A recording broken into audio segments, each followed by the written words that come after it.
Everybody, welcome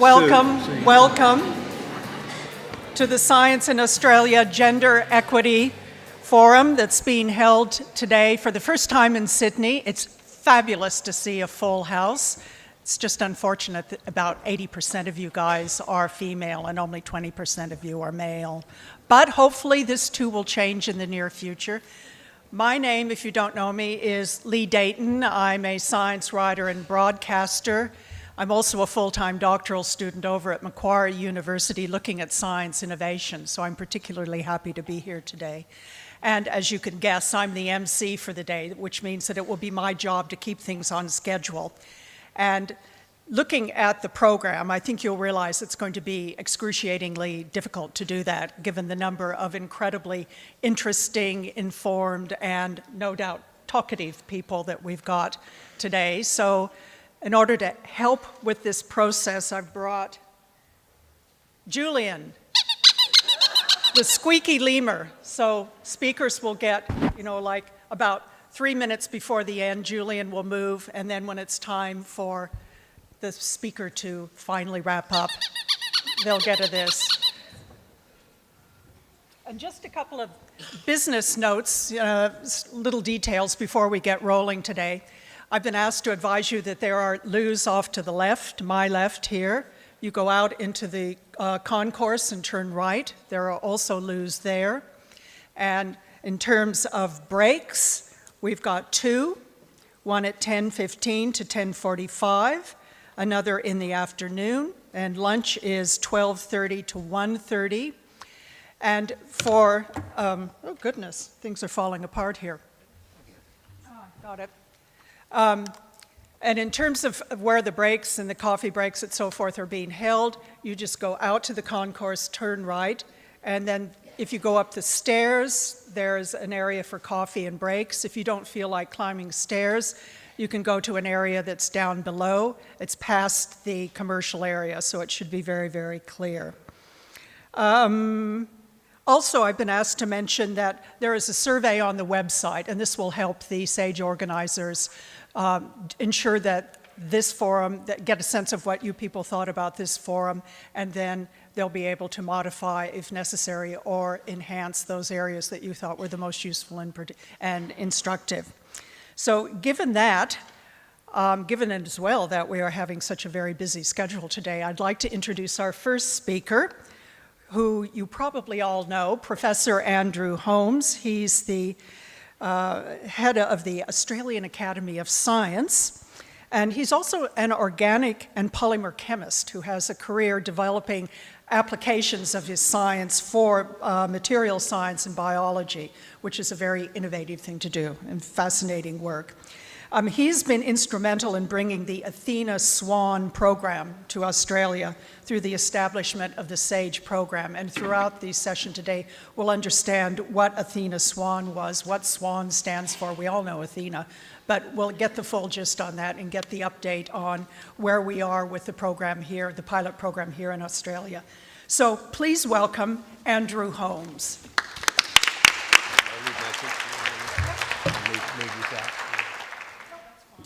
Thank you very much, Lee. Some people call me a pot-boiling chemist, and that's probably more appropriate. Distinguished speakers, Athena Swan Charter members, numerous members here, distinguished guests and participants, and those of you watching on video or communicating through social media, a very warm welcome to you all here today. Before we receive the welcome to country, from Donna Ingram, I'd like to anticipate that a unique feature of the Australian pilot of the Athena Swan program here is our focus on scientific contributions, technological expertise, and future innovation of Indigenous Australians. May we draw upon the timeless wisdom and achievements of our first Australians as we seek to address equity, diversity, and inclusion in science, technology, engineering, mathematics, and medicine, or STEM with 2 M's. And I'm delighted to welcome you to the first SAGE Symposium. This is a really significant milestone in a partnership between the Australian Academy of Science and the Australian Academy of Technology and Engineering. And there are numerous representatives of both academies here, Professor Peter Gray, President, is unable to be here from the other academy, but there are numerous representatives, and Professor Mary O'Kane will speak at the end of the symposium. The two academies express our deep gratitude to all the sponsors of the SAGE Symposium. Your commitment to gender equity and diversity has made this national event possible. Thank you to Universities Australia, who are our principal symposium sponsor. We also acknowledge contributions from the Office of Women in the Department of Prime Minister and Cabinet, from La Trobe University, from Ernst & Young, L'Oreal, and Flinders University. And we further appreciate the sponsorship of the Australian National Maritime Museum in this very famous part of Darling Harbour. I would also like to take this opportunity of recognising the contributions of our chief scientist, Dr. Alan Finkel, who, as the immediate past president of the Academy of Technology and Engineering, and therefore a close partner in a lot of what we have done, led the partnership between the two academies in supporting this initiative.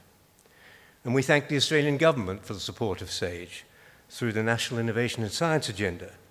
And we're proud to acknowledge the Office of Chief Scientist and the Department of Industry, Innovation and Science as Industry, Innovation, Science as institutional sponsors of the SAGE program.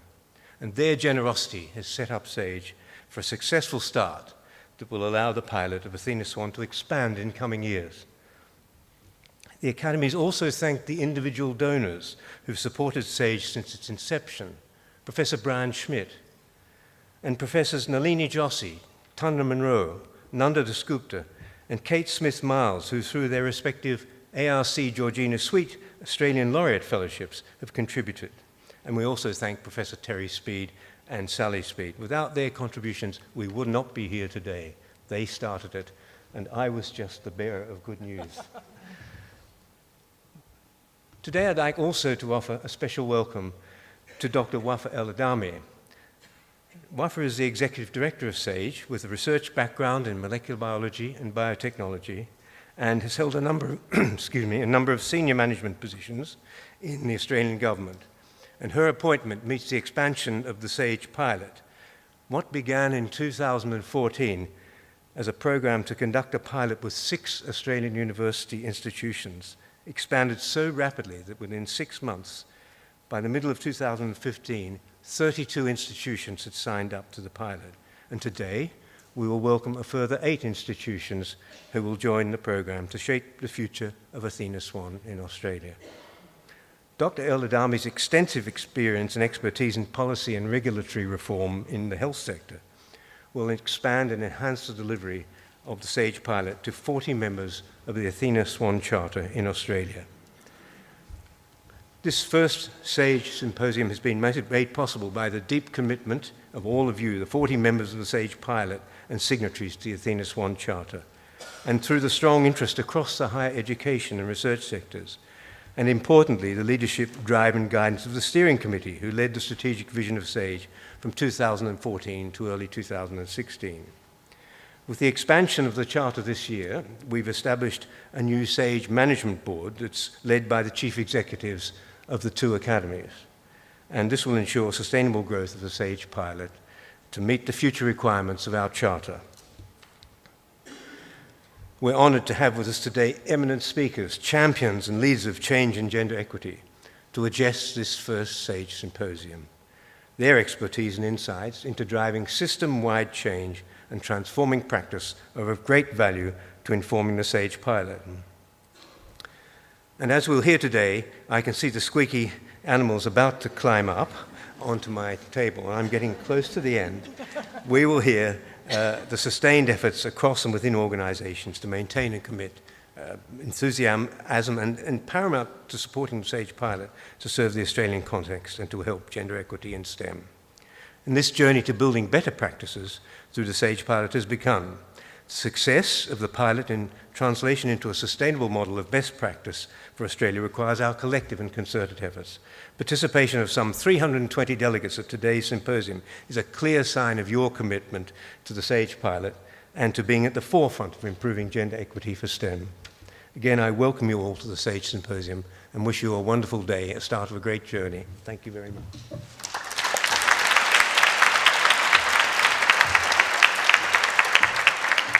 And thank you very much, Andrew. Our next speaker, Donna Ingram, is going to put today's events into the widest possible cultural context.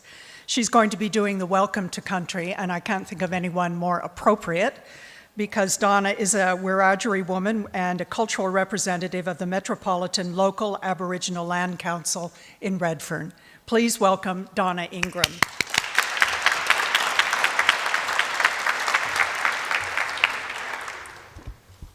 Thank you. Good morning, ladies and gentlemen. It's my great pleasure to be here to offer you Welcome to Country for the Science in Australia Gender Equity Symposium.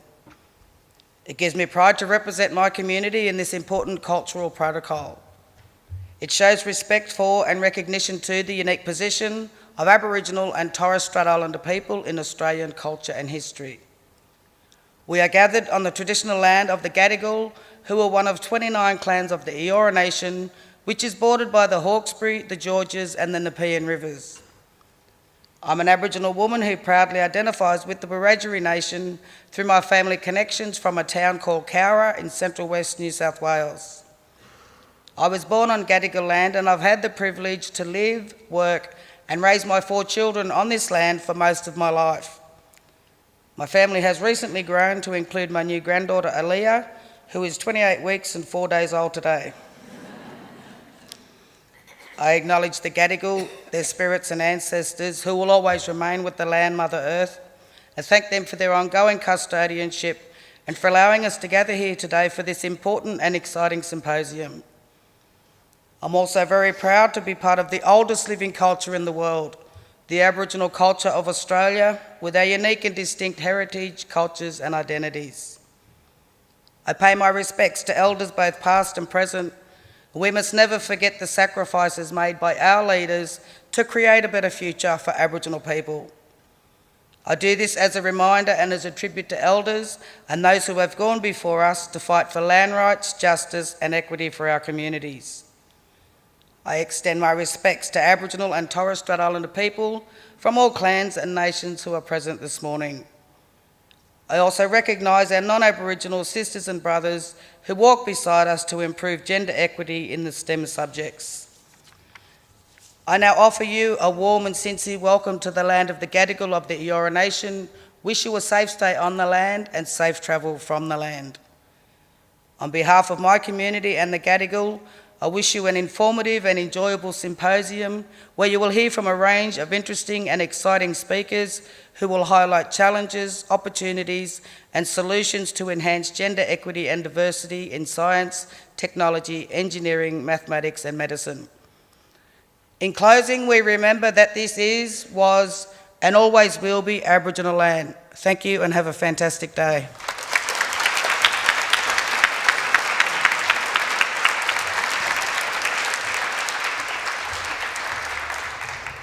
Thank you very much, Donna. As I said, you put it in the widest possible cultural context. And we are talking about the oldest continuous culture tradition in the world. It's pretty impressive. Our next speaker is Professor Susanna OReilly. She's going to talk about the SAGE pilot progress where we are today, and I'm happy to say that she is truly a distinguished professor. In fact, she has a title of Macquarie University Distinguished Professor. So there it's quantified and qualified. She's also a geologist who's interested in, again, talking about deep time. She's interested in looking at how the rocks in the earth, how they've changed, how they're related over time, how they're distributed. And she's currently director of the ARC Center of Excellence for Core to Crust Fluid Systems at Macquarie. She's a fellow of the Australian Academy of Science and co-chair of the Academy's Equity and Diversity Task Force, therefore totally appropriately placed to address this topic. Please welcome Susana OReilly.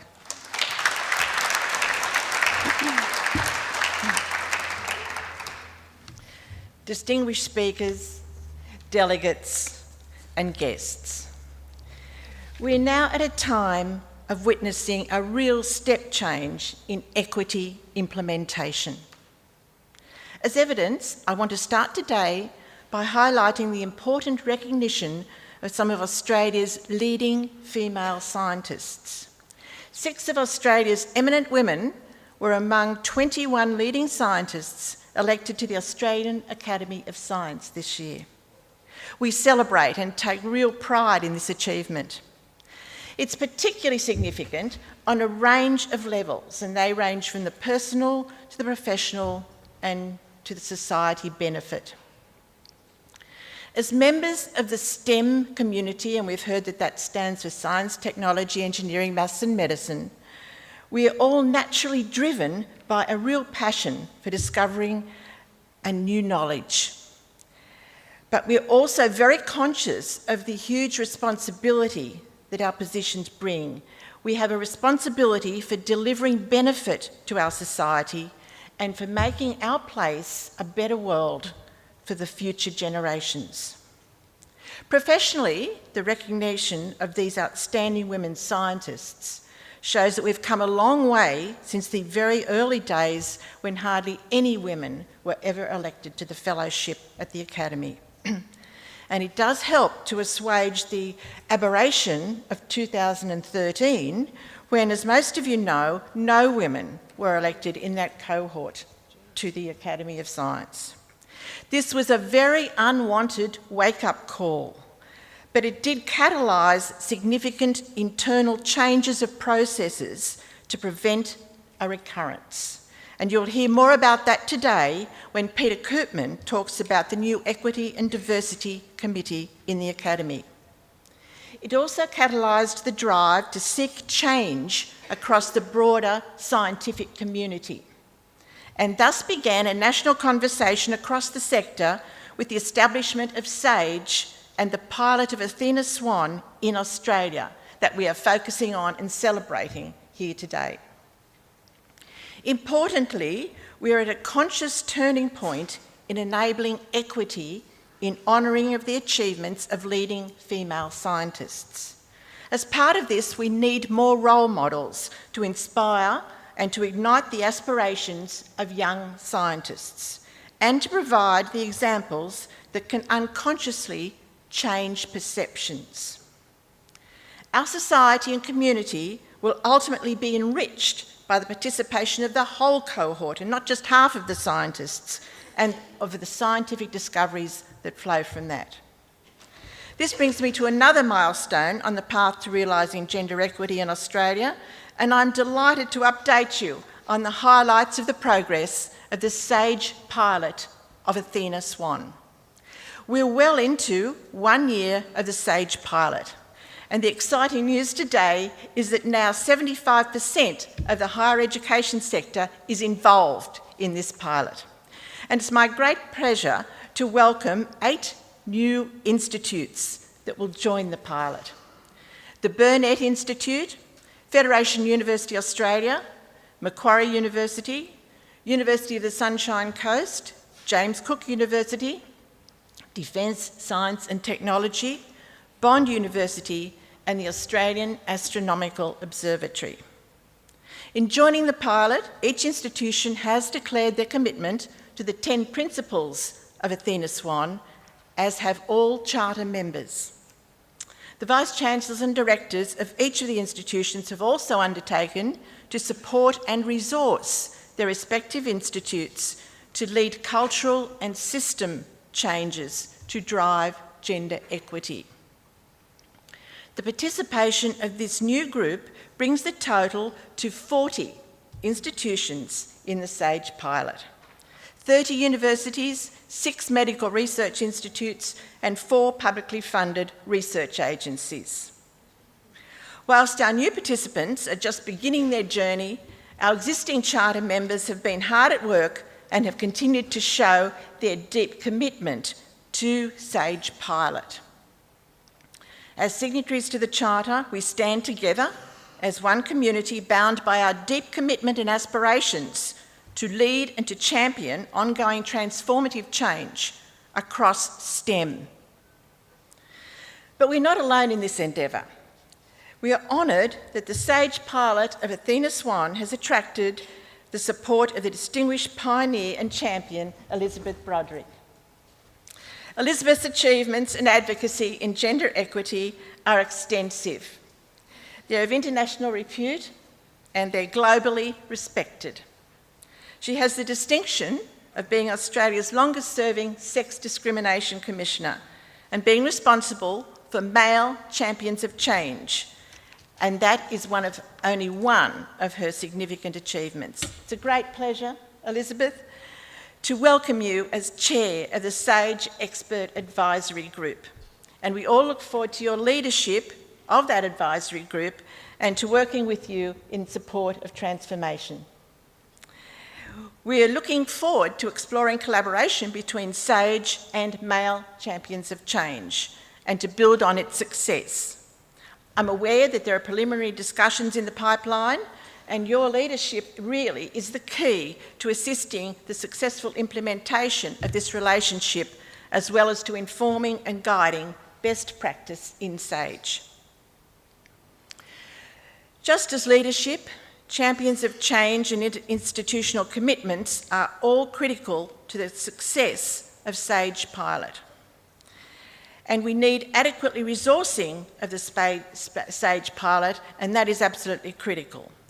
Therefore, I want to acknowledge the significant funding contribution of $2 million over 3 years from the Australian Government under the National Innovation and Science Agenda. These funds will support 3 main areas. Firstly, expansion of the SAGE program to make it available to all Australian publicly funded research organisations on an annual basis from 2017. Secondly, enhancing the structured programs leading to the submission of Athena Swan Award applications, as well as boosting post-submission support and providing post-award support to the organisations. And thirdly, developing resources and guidance materials for a trial of Athena Swan Silver Awards, as well as departmental awards at the conclusion of the pilot. Gender equity and diversity represent a national investment.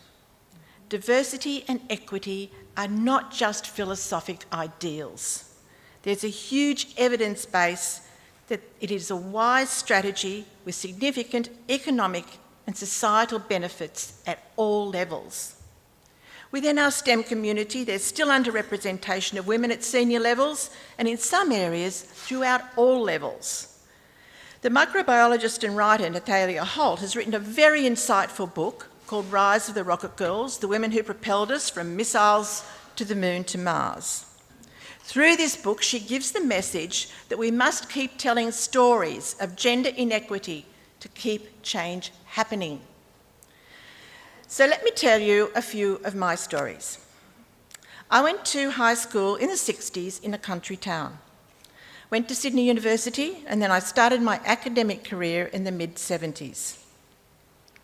When I look back at my secondary school days, I find the entrenched discrimination was awesome, and all the more so because it was accepted without question in society in general and the school in particular. This pervasive discriminatory attitude at large was even accepted by my parents, who as individuals lived in a totally non-discriminatory philosophy. In my last 2 years at high school, I chose physics, maths, chemistry, English and French as my elective subjects. There were 2 girls taking the science-oriented stream and about 20 boys. About 10 of them, the baby boomer sons of local teachers, including the headmaster's son. Our physics teacher said he would not teach girls physics.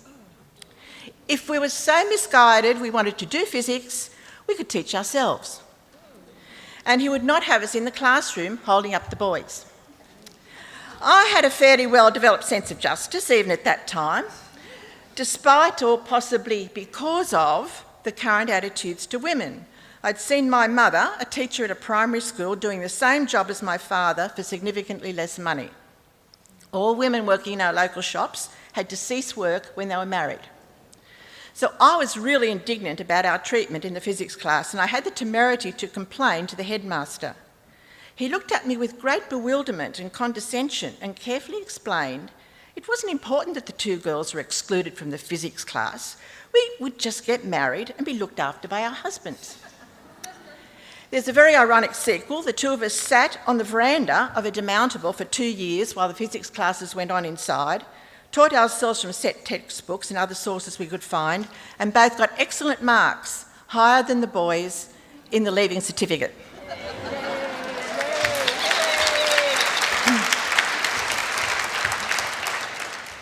The further irony is that some 10 years later, I taught the former headmaster's son undergraduate geology at Macquarie University as he upgraded his teacher qualifications.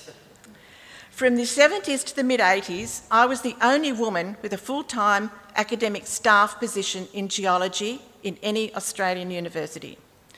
And that had not been the easiest of roads. In my first application for the position of lecturer, a referee wrote that although I was the best qualified candidate with the best record on teaching and research, I did not have to be the breadwinner, and therefore he felt obliged to recommend that a male applicant should get the position. This reference was carefully shown to me as a serious, self-evident and totally obvious explanation as to why I did not get the job. The squeaky animal's been up here, so now we've come a long way on this journey, but there are still more challenges we have to meet and solve. The world of tomorrow will be very, very demanding, even more so than it has been till now, and we have to get a lot of things right. The environment, social issues, health and welfare, sustainable energy resources, and the true equality of opportunity. Women have to be able to contribute to the full, and making use of the talents of all of society is the only way to shape the future that Australia deserves and that our society in the world needs. So today's symposium is a first step on the path to sharing experiences and expertise and charting the future course. It brings together leaders and champions of change to share their insights, to discuss practical solutions and initiate collaborations across our community of Athena Swan Charter members and beyond. So thank you to all the speakers who are here today for contributing to the exciting program that's ahead of us. And thank you to all of our Charter members for your support of Australian science and innovation, and particularly the SAGE pilot. We are well on the road to making history in Australian STEM, so enjoy the journey, accept and conquer the challenge, and let us inspire all young scientists across gender, ethnic, geographic and society boundaries.